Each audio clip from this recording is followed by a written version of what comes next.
સાબરકાંઠા જિલ્લામાંથી પસાર થતા નેશનલ હાઈવેના નવીનીકરણનું કામ છેલ્લા 6 વર્ષથી અધૂરું છે, જેના કારણે સ્થાનિકો અને વાહન ચાલકોને ભારે હાલાકીનો સામનો કરવો પડે છે। ભ્રષ્ટાચાર અને હલકી ગુણવત્તાના આરોપો વચ્ચે હાઈવે ઓથોરિટીની કામગીરી પર સવાલ ઊભા થઈ રહ્યા છે। કામની ગુણવત્તા અને ભ્રષ્ટાચારની તપાસ થાય તો મોટા ખુલાસા થઈ શકે છે।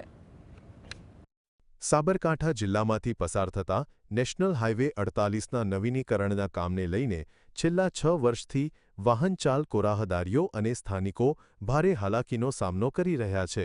2019થી 20માં કેન્દ્ર સરકાર દ્વારા 4 લેનથી 6 લેનમાં રૂપાંતર માટે મંજૂરી આપવામાં આવી હતી, પરંતુ નેશનલ હાઈવે ઓથોરિટી દ્વારા હાથ ધરાયેલા આ કામમાં ભ્રષ્ટાચાર અને હલકી ગુણવત્તાના કામના આરોપો લાગી રહ્યા છે। માત્ર 1 વર્ષમાં હાઈવેના રસ્તા, બ્રિજ અને સર્વિસ રોડ ખાડા ટેકરાવાળા બની ગયા છે, જેના કારણે ધૂળની ડમરીઓ અને કાંકરીઓના ત્રાસે વાહન ચાલકો અને રાહદારીઓને અકસ્માતનો ભય સતાવે છે। સહકારી જીનગરી જે ખાડો એમાં સંતાના ખાડા એવા છે કે જે બ્રેક મારવાથી ભૂઈ પડવાની, બાઇક લઈને પડવાની શક્યતાઓ છે। વાગવાના પ્રશ્નો બહુ છે, ઘણા તો વાગે છે, તત્કાલિક દવાખાને પકડવા પડે છે। સાબરડેરીથી જ રાયગઢ સુધી બહુ ખરાબ હાલતમાં છે, ઘણી બધી છે। સર્વિસ રોડ કયો, હાઈવે પર મેન રોડ કયો, બધા બહુ ખરાબ છે। 2 કરોડ રૂપિયાના ખર્ચે હાથ ધરાયેલા આ નવીનીકરણ કામમાં તંત્રની બેદરકારી સ્પષ્ટ દેખાય છે। ચિલોડાથી શામળાજી સુધીનો માર્ગ બિસ્માર હાલતમાં છે, જ્યાં વાહન ચાલકો અને રાહદારીઓને ખાડાઓ, ધૂળ અને કાંકરીઓનો સામનો કરવો પડે છે। પ્રાંતિજ હિંમતનગર ગામ ભોઈ રાયગઢ સહિતના શહેરી વિસ્તારમાંથી પસાર થતા નેશનલ હાઈવે રોડ પર બ્રિજનું નિર્માણ કરવામાં આવ્યું છે। બ્રિજના નિર્માણમાં પણ ગુણવત્તાની ખામી જોવા મળે છે, જેના કારણે રિફ્લેક્ટર લગાવીને વાહનોને બ્રિજની કિનારેથી પસાર થતા અટકાવવામાં આવે છે, જે બ્રિજની ક્ષમતા પર પ્રશ્નો ઊભા કરે છે। નેશનલ હાઈવેનું એકદમ બીમારજનક સ્થિતિમાં છે। જે કામ 6 વર્ષથી ચાલુ છે, હજી પૂર્ણ થયું નથી। તે તાત્કાલિક અમે સરકાર કને અપેક્ષા રાખીએ છીએ, તાત્કાલિક કામ પૂર્ણ કરવામાં આવે અને વાહન ચાલકોને એટલી પરેશાની ભોગવવી પડે છે, જે વાહનમાં એટલી બધી પરેશાની ભોગવવી પડે છે, જે વ્હીલ બેલેન્સિંગ હોય, ચેચિસનું નુકસાન થાય, ઇમરજન્સી પેશન્ટ હોય તો બી નુકસાન એટલું બધું ભોગવવું પડે છે।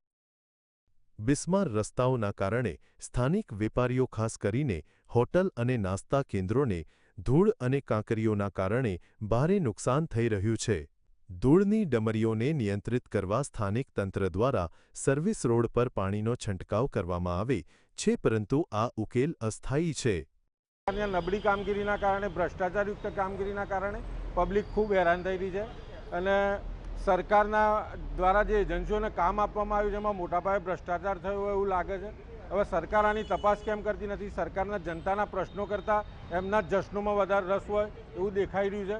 તો સરકાર આ બાબતે યોગ્ય તપાસ કરે, એજન્સીઓની જે કાંઈ ભૂલો છે એને દંડ કરે અને પબ્લિકને સુવિધા પૂરી પાડે એવી અમે માગણી કરીએ છીએ। નેશનલ નંબર 48ની 8 વર્ષથી કામગીરી ચાલુ છે, હજી સુધી મંદી ગતિથી કામ ચાલે છે, ના પૂછો વાત।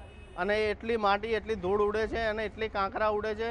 તમારે જે કસ્ટમર છે, કસ્ટમરે બૂમો પાડે છે કે આજ સુધી કામગીરી કેમ ખતમ નથી થઈ, અને અમે રજૂઆત કરવા છતાં બી કામગીરી એટલી ધીમી ચાલે છે, ના પૂછો વાત। સમસ્યા એટલી ભારે છે કે કસ્ટમર બહુ બૂમ પાડે છે કે ભાઈ આટલી બધી ધૂળ ઉડીને આવે છે નાસ્તામાં ના। પ્રાંતિજ હિંમતનગર, ગામભોઈ અને રાયગઢ જેવા વિસ્તારોમાંથી પસાર થતા આ હાઈવેની હાલતને લઈને સ્થાનિક લોકો અને વાહન ચાલકોમાં રોષ ફેલાયો છે।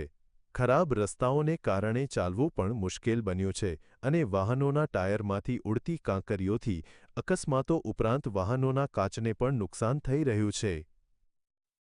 આ પુલ તો બનાવી દીધો, પણ હિંમતનગરમાં સર્વિસ રોડનું કંઈ ઠેકાણું નથી। સર્વિસ રોડ ઉપર મસ્ત મોટા ખાડા છે, દરરોજના માટે પાણી છાંટવામાં આવે છે, છૂટી કપચી નાખવામાં આવે છે, તો નાના સાધનોવાળા તો હેરાન પરેશાન થઈ જાય છે। બહુ ટ્રાફિકના લીધે પબ્લિકને નીકળવાનું પણ મુશ્કેલ થઈ જાય છે અને સર્વિસ રોડ ઉપર એટલી ગંદકી છે કે ના પૂછો વાત। ભ્રષ્ટાચાર સહિત અધવચ્ચે અટકેલા હાઈવેનું કામ ક્યારે પૂર્ણ થાય છે તે મોટો સવાલ છે। શું આ જ છે કેન્દ્ર સરકાર દ્વારા ફાળવવામાં આવેલા કરોડો રૂપિયાનો વિકાસ, જે છેલ્લા 6 વર્ષથી સાબરકાંઠા જિલ્લાના લોકો માટે તથા વાહન ચાલકો માટે સૌથી મોટી સમસ્યા બન્યો છે. જુગનુ રૂપાલી, GSTV, સાબરકાંઠા.